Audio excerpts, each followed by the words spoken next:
கோபம், கஷ்டம், துன்பம் இது எல்லாமே ஒன்று சேர்ந்து ஒரு மனுஷனுக்கு வருது. நிச்சயமா எல்லாருமே இதெல்லாம் கடந்து தான் வரணும்.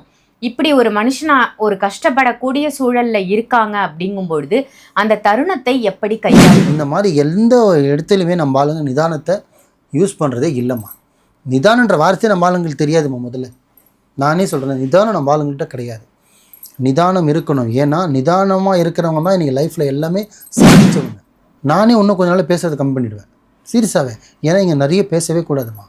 எங்கே பேசணும், எங்கே சைலண்ட்டாக இருக்கணும், எங்கே வைலண்ட்டாக இருக்கணும், இது ரொம்ப முக்கியமான விஷயம். இந்த வைலண்ட்ன்ற வார்த்தையை அவங்க தயவு செஞ்சு அரெஸ்ட் பண்ணிவிட்டு என்ன தெரியுது, அது நம்மளுக்கு தேவையா, அது நம்மளுக்கு வேணுமா வேணாவான்னு தயவு செஞ்சு நிறுத்தி நிதானமாக யோசிங்க.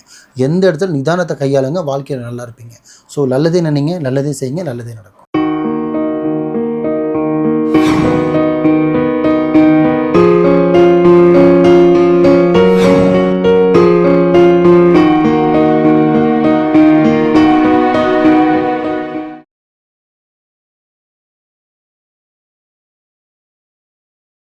நேர்கள் அனைவருக்கும் அன்பான வணக்கங்கள். இன்னைக்கு நம்ம யாரை சந்திக்க வந்திருக்கோம் அப்படின்னு பார்த்தீங்கன்னா மாலிக் குருஜி அவர்களை தான் சந்திக்க வந்திருக்கோம். வணக்கம் குருஜி. வணக்கம்மா. குருஜி, இறைவன் பாதையில் செல்வோம் அப்படின்ற தலைப்பில் நிறைய பதிவுகள் நீங்கள் கொடுத்துட்டு வரீங்க. எல்லாமே மக்களுக்கு பயனுள்ள பதிவுகளாக இருக்குது. இன்னைக்கான தலைப்பு என்ன அப்படின்னு பார்த்தீங்கன்னா, கோபம், கஷ்டம், துன்பம் இது எல்லாமே ஒன்று சேர்ந்து ஒரு மனுஷனுக்கு வருது. நிச்சயமாக எல்லாருமே இதெல்லாம் கடந்து தான் வரணும். இப்படி ஒரு மனுஷனா ஒரு கஷ்டப்படக்கூடிய சூழல்ல இருக்காங்க அப்படிங்கும்பொழுது அந்த தருணத்தை எப்படி கையாள்வது? நல்லா கேட்டீங்கம்மா, நல்லா கேளுங்க. ஒரு விஷயம், முக்கியமான விஷயம், நல்ல ஒரு பாயிண்ட் கேட்டிருக்கீங்க. மனுஷனோட சந்தர்ப்ப சூழலை வந்து எப்போ எங்கே மாறும்னே தெரியாது. நல்லவன் கூட சில இடத்துல பார்த்திங்கன்னா கெட்டவனாக மாறிடுவான். கெட்டவன் கூட சில இடத்துல தருணத்தில் நல்லவனாக மாறிடுறான். ஸோ இதுக்கு அந்த டைம்ன்றது ஒரு முக்கியமான விஷயம். அந்த நேரத்தை வந்து எப்படி கையாளணும், இதுதான் விஷயம். ஸோ நிதானம்ன்ற ஒரு வார்த்தை இருக்குது. அந்த வார்த்தைக்கு நம்ம இப்போ இருக்கிற சொசைட்டியில் இருக்கிற மக்கள் அதை யாருமே கையாளுறதே கிடையாது. இதில் நிதானத்தை கையாளுறதே யாருமே இல்லைம்மா. என்கிட்ட வர இங்கே கிளைண்ட்டுக்கு வர பீப்புள் கொண்டு நானும் பார்க்குற சொசைட்டியில் என்னென்ன விஷயத்தில் எனக்கோ எதுலையுமே நிதானம்ன்றது ஒன்று கிடையவே கிடையாது. லைனில் நின்று பார்த்தா சாமியை ஒரு 1 ஹவரில் பார்த்துடலாம். 100 ரூபா டிக்கெட் இருக்கா, 500 ரூபா டிக்கெட் இருக்கா, 1000 டிக்கெட் கொடுத்து பார்க்குறாங்க. அங்கே என்ன இழக்கிறாங்க? நிதானத்தை இழக்கிறாங்க. நீ அதே இறைவன் வந்து இந்த இறைவனை பார்க்குறதுக்கு, அந்த சாமியை பார்க்குறதுக்காக நீ கடல் கடந்து வெயிட் பண்ணி வாழ்க்கையை வெறுத்து என்ன சொல்கிறது வேர்வையில் குளித்து நின்று போய் பார்க்குறத ஒரு எப்படி இருக்குது? காசு கொடுத்து நீ இறைவனை பார்க்குறது எப்படி இருக்குது? சீக்கிரம் முடிஞ்சிடும். ஆனால் அந்த தரிசனம் உனக்கு முழுமையாக இருக்குன்னா உண்மையிலே இருக்காதும்மா. கடல் கடந்து போய் படுற கஷ்டம் எப்படி இருக்குது? இப்போது நீங்கள் சமைச்சி வேர்வை சிந்தி அந்த அடுப்பில் நின்று அனலில் நின்று அப்படியே வேர்த்து விறுவிறுத்து நின்று சமைச்சி சாப்பிட்டு பாருங்களேன், அது டேஸ்ட்டு வேறு மாதிரி இருக்கும். ஒன்றொருத்த சமைச்சி இதை சாப்பிட்டு பாருங்களேன், அது வேறு மாதிரி இருக்கும். அது உங்களுக்கானது கிடையாது. அது காசு கொடுத்து வாங்குறீங்க. அதே மாதிரி தான் இறைவனோட தரிசனத்தை காசு கொடுத்து வாங்குறீங்க. ஸோ நிதானம் இழக்கிறீங்க. ஒரு எக்ஸாம்பிள், ஒரு லைனில் நிற்கிறாங்களா, ஒரு எக்ஸாம்பிள், ஒரு ரேஷன் கடைன்னு வச்சிங்களேன், லைனில் நிற்பாங்களா பாருங்கள், ஒரு நாளைக்கு ஒரு 2-3 சண்டையாவது நடந்துடும். நீங்க ரேஷன் கடைக்கு சொல்றீங்க, கோவில்லையே இந்த மாதிரியான அடிதடி. இப்போ என்கிட்டே பார்த்துங்க, வந்து என்கிட்ட வராங்க, ஒரு நாளைக்கு 30-40 பேர் பார்க்குறேன்னா கூட்டம் வரும்னு எல்லாருக்குமே தெரியும். நம்ம ஒரு வேலைக்காக வந்திருக்கோம், ஒரு நாள் லீவ் போட்டு வந்திருக்கோம். என்ன பண்ணோம், அப்போ இன்றைக்காக மாலிக் பாய் பார்க்க வந்துட்டோம், மாலிக் குருஜி பார்க்க வந்திருக்கோம், அவர்கிட்ட உட்காந்து தான் பார்த்துட்டு போகணுன்னு 2-3 பேர் பார்த்திங்கன்னா எதுவுமே பேச மாட்டாங்க. கரெக்டாக டோக்கன் முடியும் போது 10 மணி இருந்தால் கூட சரி 4 மணிக்கு என்கிட்ட உள்ளே வருவாங்க.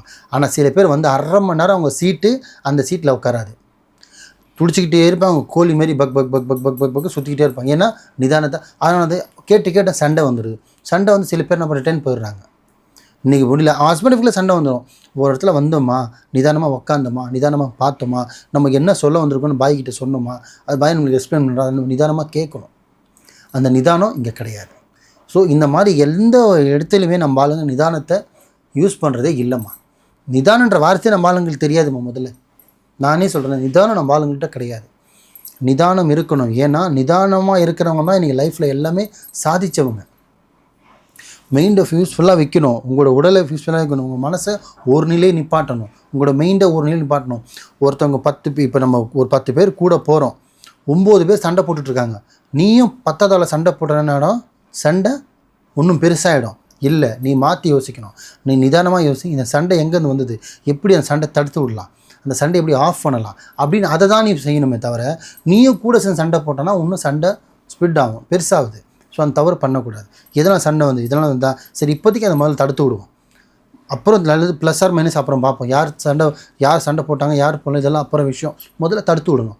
அங்கே என்ன கையாளணும், நிதானத்தை கையாளணும். ஸோ ஒரு பிஸ்னஸ் பண்ணுறோம், டக்குன்னு லாஸ் ஆகிடுச்சு, ஐயோ லாஸ் ஆகிடுச்சின்னு துடிக்கக்கூடாது. ஏன் லாஸ் ஆச்சு, எது அப்போ யார் மைனஸு, நம்ம மைனஸா, இல்லை நம்ம கொடுத்த ப்ராடக்ட் மைனஸா, இல்லை நம்ம ஆப்போசிட் ஆள் சூஸ் பண்ணால் மைனஸா, அது நிதானமாக யோசிக்கணும். நம்ம ஆளுங்க லாஸ் ஆகிடுச்சா தூக்கி போடு வேறு பிஸ்னஸ் பண்ணு, அது லாஸ் ஆகிடுச்சா தூக்கி போடு வேறு பிஸ்னஸ் பண்ணு. ஏன் பண்ணுறீங்க?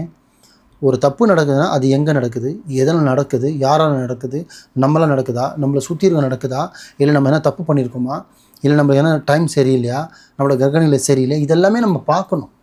ஸோ அதுதான் நிதானத்தை கையாளுறது.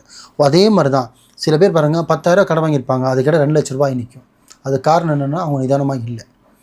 10 ரூபா கடன் வாங்கினா அந்த 10 ரூபா கடத்தை எப்படி கொடுக்குறது, அது நிதானமாக யோசிச்சு அதை சம்பாரித்து முதல்ல அந்த கடத்தை கொடுத்துடணும்.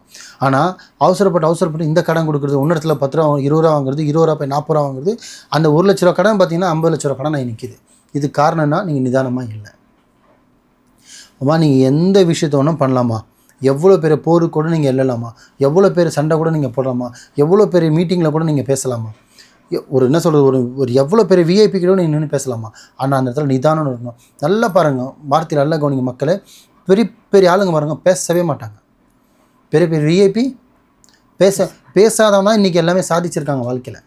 பேசினவங்களாம் கத்திக்கிட்டு தான் கிடக்குறாங்க. இங்கே நானே இன்னும் கொஞ்ச நாள் பேசுறது கம்மி பண்ணிவிடுவேன் சீரியஸாகவே.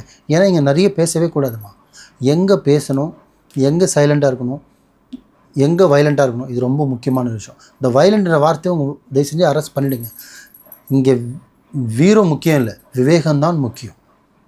வீரத்தை வச்சுக்கிட்டா 2 பேர் அடிக்கலாமே தவிர வேறு ஒன்றும் பண்ண முடியாது. ஆனால் விவேகமாக இருந்து பாருங்கள், 1000 பேர் கூட நீங்கள் ஜெயிச்சுட்டு வந்துடலாம். ஸோ வீரம் விவேகம், இந்த வீரன்றது வேணாம். நம்ம ஒன்று இங்கே கட்டபொம்மை காலத்தில் நம்ம இல்லை, நம்ம 2025 இருக்கோம். இங்கே என்ன வேணும், இந்த சொசைட்டி எப்படி சமாளிக்கிறது, நம்ம குடும்பத்தை எப்படி சமாளிக்கிறது, வாழ்க்கை எப்படி சமாளிக்கிறது, நாளைக்கு இருக்கிற கடனை எப்படி சமாளிக்கிறது, இந்த கடைக்காரனை எப்படி சமாளிக்கிறது, பிள்ளைங்களை எப்படி படிக்க வைக்கிறது, இது நம்மளுக்குன்னு ஒரு பொறுப்புகள் இருக்குது. அந்த பொறுப்பை கையாளுறதுக்கு நீங்கள் முதல் செய்ய வேண்டிய விஷயம் நிதானம்.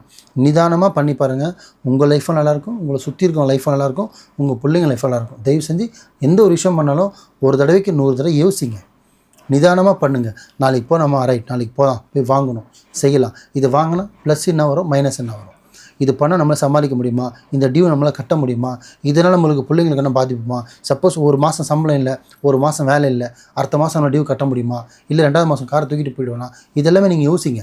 நீங்கள் நிதானமாக யோசிச்சு பாருங்கன்னா காரே வாங்க மாட்டீங்க. So simple. நிதானமாக யோசிச்சிங்கன்னா ஒரு பொருளே செய்ய மாட்டீங்க. இன்றைக்கி போனால் இன்றைக்கி 1 லட்ச ரூபா டியூவில் காசு எடுத்துருவீங்க, அடுத்த மாதம் டியூ கட்டிங்க, 3வது மாதம் டியூ கட்டிங்க, 4வது மாதம் வேலை விட்டு நிப்பாட்டிட்டான், வேலை கிடைக்கிறது ஒரு 3 மாதம் ஆயிடுச்சு. ஐயா என்ன பண்ணுவீங்க?